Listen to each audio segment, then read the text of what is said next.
Well, it's day 2 of the expanded ULEZ scheme, which of course was brought in by the Conservative Boris Johnson. And whilst he intended it just to be for the inner, more central areas of London where there are sufficient transport links, it has been this Conservative government that has presided over a refusal to challenge the expansion legally. Some surrounding counties tried unsuccessfully to challenge the expansion, but it has been Mark Harper who, over the airwaves, has said that he has been advised not to challenge the ULEZ expansion legally, despite the fact that Article 143 of the Greater London Act 1999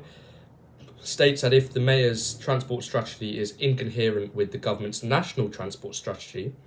and the Mayor's plans disproportionately affect surrounding counties, which they do, as shown by the legal challenges by Surrey, Bromley, and Bedfordshire County Councils, that there is a basis for a legal challenge. And of course, the Mayor suggests that he's pressing ahead with this expansion to stop 4,000 premature deaths each year, whilst his own research, which of course he wasn't happy with, and tried to, he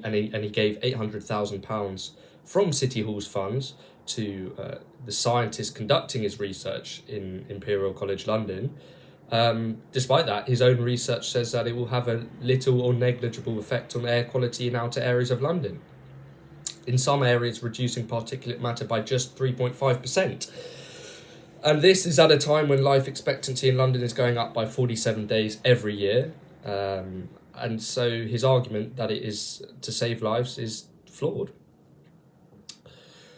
And of course, this is a tax. It's a tax that disproportionately affects the poor, the vulnerable, the elderly and the young. The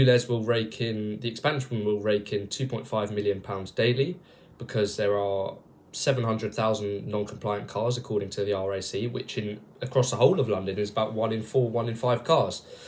Completely different to what the Mayor suggests, as that is 1 in 10 cars aren't compliant. And of course, he argues that it is not a money-grabbing scheme, because by 2027, the profit will fall to zero of the expansion as cars become more compliant and all the non-compliant cars are off the road. But of course, this is when he originally planned, in his transport strategy for London, to introduce a road pricing scheme as soon as the profit begins to fall on the expanded ULEZ, which the expanded ULEZ was brought in when the original ULEZ profit began to fall as well. And this is all to plug the black hole in City Hall's dire state of funding, and of course is why the £2,000 scrappage scheme, which will have an extremely low take-up, is so feeble. The Tooting protesters, which Tooting is Sadiq Khan's heartland, as of course where he was an MP before he became mayor, and the protesters there suggest that, alongside the fact that 90% of cameras have been vandalised